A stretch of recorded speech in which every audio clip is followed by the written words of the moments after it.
جب کوئی اللہ سے تعلق، اللہ سے دوستی کے لیے نیت ارادہ بناتا ہے تو پھر ابلیس کو پتہ لگ جاتا ہے، شیاطین کو پتہ لگ جاتا ہے کہ اللہ کا دوستی اللہ سے تعلق جوڑنا چاہتا ہے۔ جب اس کا تعلق اللہ سے جڑ گیا، اس کا دوستی اللہ سے ہو گیا تو پھر میرا ہاتھ سے نکل جائے گا۔ جب میرا ہاتھ سے نکل جائے گا تو اسے ہم سے آگے کا مقام مل جائے گا۔ اور شیطان جو ہے، ابلیس جو ہے، کبھی نہیں چاہتا کہ انسان ہم سے آگے نکل جائے، ہم سے اعلیٰ مقام کر لے۔ شیطان جو ہے، ابلیس کو اسی بات کا تو حسد ہے انسان سے، اسی بات کا تو دشمنی ہے کہ حضرت انسان جہاں تک پہنچ سکتا ہے وہاں تک ابلیس کا، شیاطین کا پہنچ نہیں ہے دوست۔ اسی وجہ سے شیاطین جو ہے، ابلیس جو ہے، انسانوں سے دشمنی رکھتا ہے اور انسانوں کے جو ہے دیکھتا ہے کہ کوئی ذرا سے بڑھیا عبادت کر رہا ہے، عبادت جی لگا کر رہا ہے، دل لگا کر رہا ہے، اب اس کا مقام آگے بڑھنے والا ہے، اس کا مقام اللہ تک پہنچنے والا ہے، یہ اللہ کے راستے پہ چل رہا ہے، ایک دن اسے اللہ مل ہی جائے گا، اللہ تک پہنچ ہی جائے گا، تو سمجھ لو کہ میرے ہاتھ سے ہمیشہ کے لیے چل گیا۔ تو ابلیس جو ہے کہ پھر اس انسان کا آگے پیچھے اپنا فوج لگا دیتا ہے دشمنی کی وجہ سے کہ یہ میرے سے آگے بڑھنے والا ہے، نفرت کی وجہ سے، حسد کی وجہ سے، بوجھ کی وجہ سے، کہ اس کا جو ہے کہ ہر حال میں اس کا راستہ روکو۔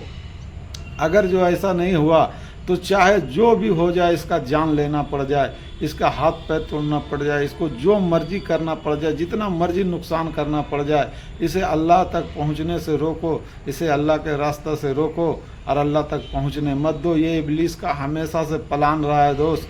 تو اگر جو آپ کو اس راستے میں آپ کو کوئی دیکھ بھال کرنے والا نہیں ہے، آپ کا کوئی مرشد نہیں ہے، تو پھر کون آپ کو بچائے گا؟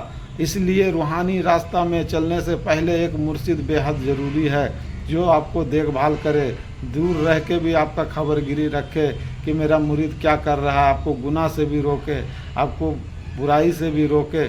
اسی لیے تو مرشد کو ڈھونڈا جاتا ہے، اسی لیے تو مرشد کا دامن پکڑا جاتا ہے۔ اور یہ قانون ہر کسی پہ لاگو ہوتا ہے، چاہے وہ عورت ہو چاہے مرد ہو۔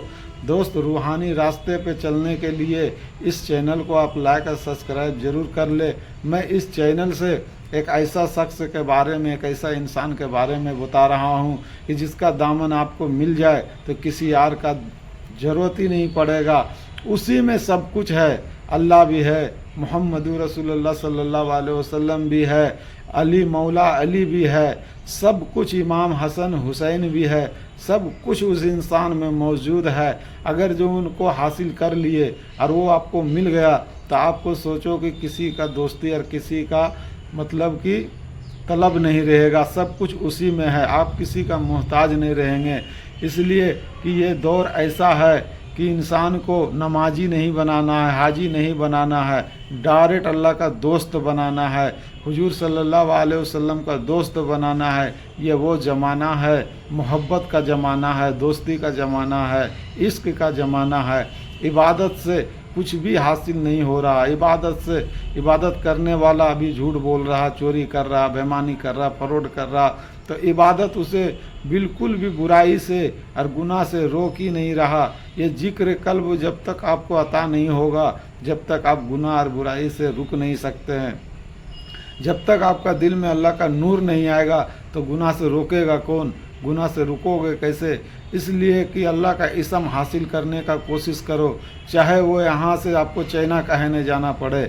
اس لیے کہ اللہ کا علم حاصل کرنے کے لیے حضور صلی اللہ علیہ وسلم نے خود فرمایا تھا کہ علم حاصل کرنے کے لیے تمہیں چائنا بھی جانے پڑے تو جانا۔ تو دوست، انسان کو علم سب سے پہلے ہے۔ علم حاصل آپ کو رہے گا تو ہر جگہ کامیاب ہو جاؤ گے، دنیا میں بھی آخرت میں بھی۔ علم حاصل کرنا سب سے پہلا فرض اسلام میں ہے۔